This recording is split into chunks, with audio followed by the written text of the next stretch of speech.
Bom dia, bom dia, bom dia. Eis-nos aqui, meus amados, minhas amadas, mais uma vez, para trazer-lhes a palavra do Senhor, para trazer-lhes a instrução do Senhor nosso Deus. Bom dia, amados acolhedores, bom dia, família, irmã, bom dia, povo abençoado, para abençoar, graça e paz do Senhor nosso Deus. Sejam bem-vindos todos vocês. Já cheguem na nossa live, deixando os likes, os corações, os comentários, todas aquelas manifestações que tanto elencam, elevam e fortalece o nosso ministério virtual.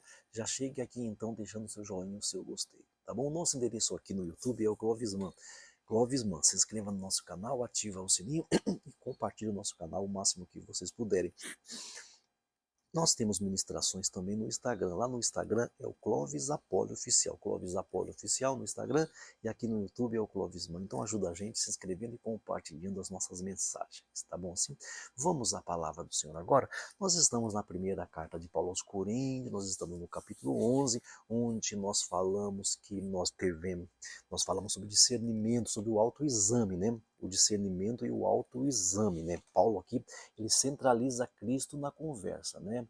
Aqui Paulo traz Cristo para a conversa, que ele vem falando, né? Paulo vem conversando, ó. Eu não elogio vocês naquilo que eu vou dizer agora não, viu? Eu elogio, lá no primeiro versículo, eu elogio vocês porque vocês receberam as tradições, os hábitos, os ensinos que eu trouxe para vocês. Mas nisso que eu vou dizer agora, no versículo 17, eu não louvo vocês, né? Ele fala, entretanto, ao dar a vocês as instruções seguintes, as próximas instruções, eu não elogio vocês.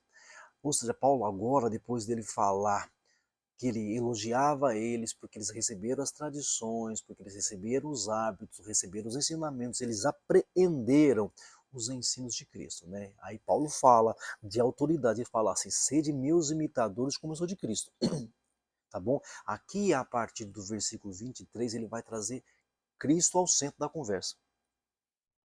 É assim que ele vai resolver aquele problema. Lembra lá no começo do versículo 1? Sede meus imitadores como eu sou de Cristo. Eu elogio vocês porque vocês receberam os ensinos, as instruções, os hábitos, vocês receberam de nós. Então vejam, Deus é a autoridade de Cristo, Cristo é a autoridade do homem, o homem é a autoridade sobre a mulher. Isso aqui não é mandão, não, isso aqui não é superioridade, é responsabilidade. E aí, quando chega no versículo 3, Paulo vai inserir o problema em si. O problema em si é o seguinte, o egoísmo está dominando aquela igreja, o egocentrismo está dominando aquela igreja. Paulo então vai corrigir, trazendo o quê? Cristo para o centro da conversa. Ele fala, porque eu recebi do Senhor o que também transmiti a vocês. O que ele fez aqui? O que eu transmiti a vocês. O que ele está fazendo? Trazendo Cristo para o centro. A ceia anuncia, então, a morte de Cristo no meu lugar, a entrega de Cristo e igualdade entre os irmãos. A ceia do Senhor vai anunciar igualdade, não egoísmo. Até aqui, eles estavam vendo quem mandava mais, tá bom? Ah, se o homem manda na mulher, se a mulher manda no homem, se o pai manda no filho, se o filho manda no pai. Que conversa é essa? Que conversa é essa? Paulo, então, aqui a parte do verso 23, ele traz Cristo para o centro. E nós já conversamos sobre isso. Então a ceia, ela vai pedagogicamente anunciar o quê? Morte do Senhor por você, o derramamento do sangue em prol da sua vida, igualdade entre todos nós. Nós respeitamos a autoridade, mas ninguém é superior a ninguém. Nós respeitamos a autoridade. Onde Cristo ele é o centro, ninguém é maior do que ninguém. Isso foi a primeira conversa aqui. Primeira conversa desse versículo de 3 da ceia do Senhor. Onde Cristo é o centro, ninguém é maior. Não temos que nos preocupar com superioridade. Onde Cristo é o centro, porque eu recebi do Senhor o que também vos transmiti, que o Senhor Jesus, na noite que foi traído, pegou o pão. Ele foi traído e está doando o pão. Ele está sendo traído e está entregando o pão, derramando o sangue. Onde Cristo é o Senhor, não há desigualdade, não há menosprezo. Onde Cristo é o centro, não há desigualdade, não há insensibilidade, não há. Então aqui ele vai trazer um alerta sério. um ensino sério a partir do versículo 27. Portanto, todo aquele que comer o pão ou beber o cálice do Senhor de modo indigno será culpado de pecar contra o corpo e o sangue do Senhor. O que é indigno? O que é o indigno aqui? Indigno não é quem luta, não é indigno, não é quem luta, indigno é quem não discerne. Indigno não é quem está lutando, brigando, discutindo, não. Indigno é quem não está discernindo. Discernindo. Lembra lá que nós já falamos aqui que tem que haver diferenciação entre um e outro? Tem que haver diferenciação, lógico que tem que haver. Mas não tem que haver separação, desigualdade, egoísmo, não pode haver. Então, comer o pão ou beber o cálice do Senhor indignamente não é apenas se você está fazendo coisas erradas, cometendo um erro, um delito, não é isso. É se você não discerne. O que é a ceia do Senhor? O que é a ceia? O que é comer o pão e beber o cálice? O que é comer o pão e beber o cálice? Por isso há entre vocês fracos, doentes e não poucos os que dormem. Espiritualmente sem exame,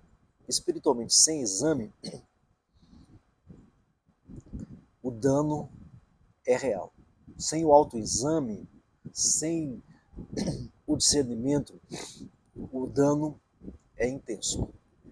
Portanto, todo aquele que comer o pão ou beber o cálice do Senhor de modo indigno será culpado de pecar contra o corpo e o sangue. Examine-se, pois, a si mesmo. Aí vem então o que?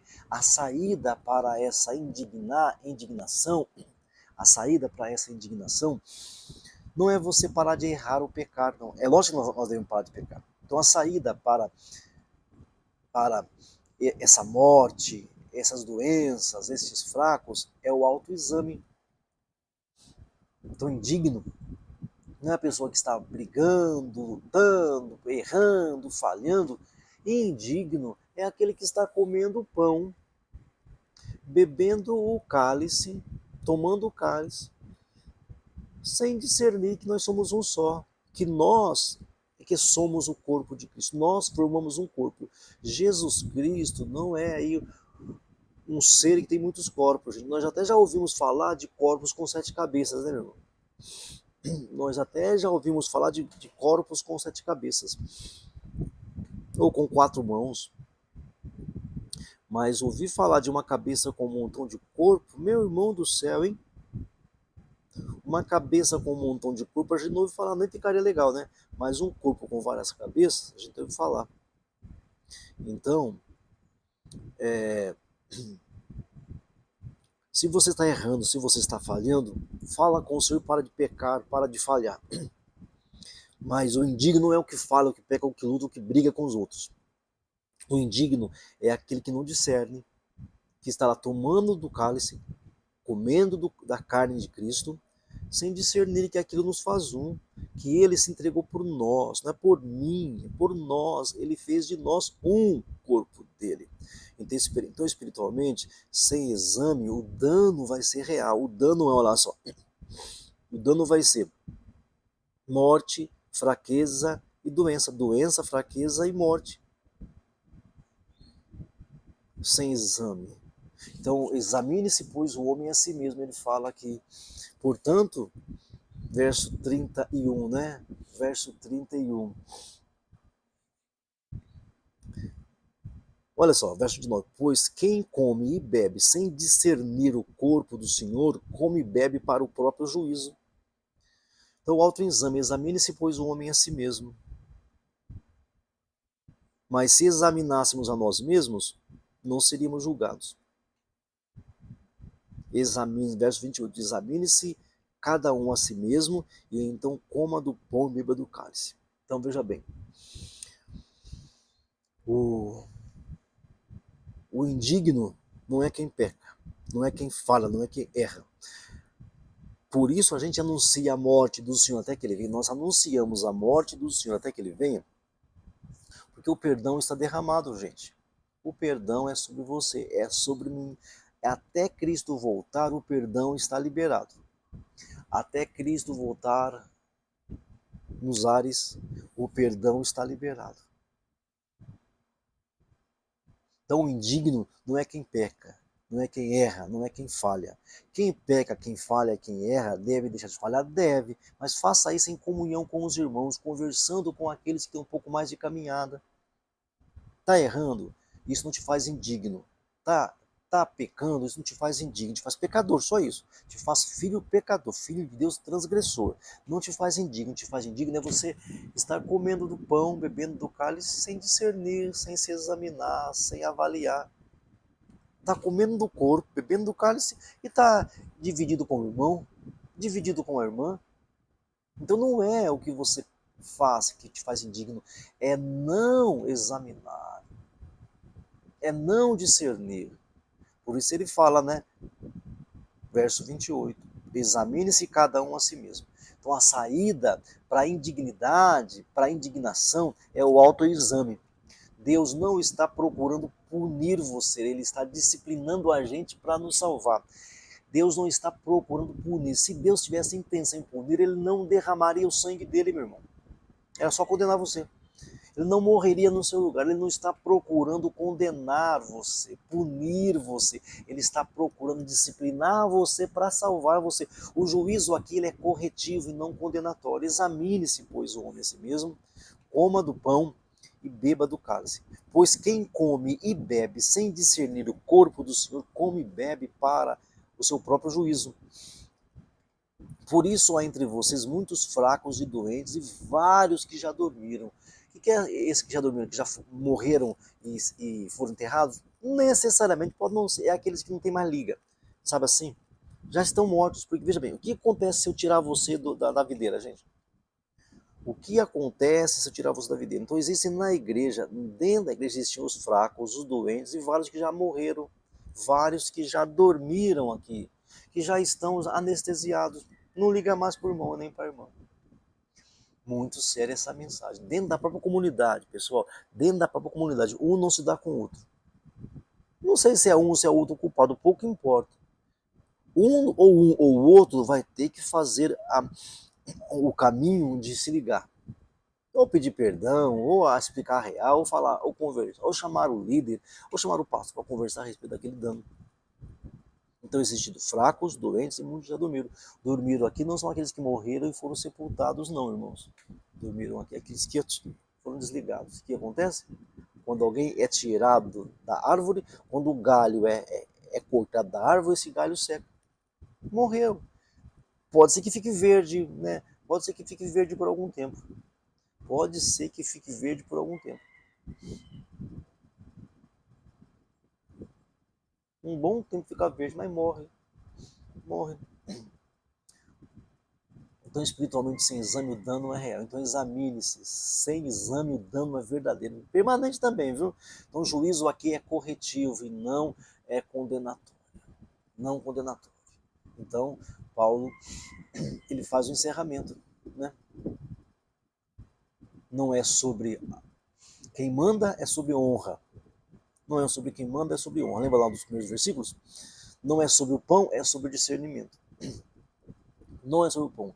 A pergunta final não é: você concorda com Paulo? A pergunta final não é: você concorda com Paulo? Mas sua fé aparece no corpo, na comunhão, nas relações e na mesa? Então a pergunta não é: você concorda com o que Paulo está falando? Ah, eu concordo. Todo mundo concorda com o que Paulo está falando. Sua fé aparece nas relações? Sua fé aparece nas relações? Ou a sua falta de fé aparece nas relações, de repente, né? A sua falta de fé aparece nas relações negativas e afastadas, separadas. Pensa comigo nisso. Pensa comigo. Então vamos examinar se nós estamos no corpo. Então a conversa do capítulo 11 não gerou em torno de superioridade, que o marido manda na mulher, ou que o pai manda no filho. Não é. É sobre honra, sobre autoridade. A conversa aqui não é sobre o pão ou sobre o sangue, é sobre discernimento. Por que eu estou comendo esse pão e por que eu estou bebendo esse sangue? É sobre isso. A pergunta final não é: você concorda com o Paulo? A pergunta final é: a sua fé, a minha fé está aparecendo nas relações, na comunhão, nos relacionamentos? É isso que a gente tem que perguntar. Então, o, eu concluo a nossa conversa aqui dizendo: onde Cristo é o centro, ninguém é maior que ninguém. Onde Cristo é o centro de tudo, ninguém é maior do que ninguém. É isso que a ceia do Senhor vai revelar. Então não é sobre quem é maior, é sobre honra. É sobre honra. Não é sobre o pão ou sobre o sangue. É sobre discernimento. Onde Cristo é o centro, ninguém é maior do que ninguém. Nas nossas comunidades, Cristo está sendo o centro. Muito obrigado por sua presença aqui, por sua audiência aqui. Eu conto com a sua presença aqui todos os dias, de domingo a domingo, entre 9 e 10 da manhã. Convide seus amigos e amigas para participarem também. Peço a vocês também que, por favor, orem por nós. Eu preciso muito das orações de todos vocês, porque a Bíblia diz que as orações de um justo podem muitos efeitos. Um só justo orando pode muitas coisas. Ore por nós. Peço a vocês também que colaborem conosco aqui financeiramente, tá bom? As contas estão aqui abaixo. Você pode colaborar conosco financeiramente. Precisar, nós precisamos. Pedir, nós pedimos. Fica pela sua consciência ajudar a gente ou não ajudar a gente. Vamos orar agora e encerrar o nosso encontro. Meu Pai amado, meu Deus querido, muito obrigado por essa manhã, pela palavra, pela orientação, pela revelação. Livra a gente do homem mau, da pessoa má, da pessoa violenta. Nos dê uma semana abençoada de excelência. Em nome de Jesus, que o grande amor de Deus, que a graça do Senhor Jesus, que a consolação do Espírito Santo esteja com todo o povo de Deus, desde agora e para sempre. Amém e amém. Graça e paz do Senhor Jesus.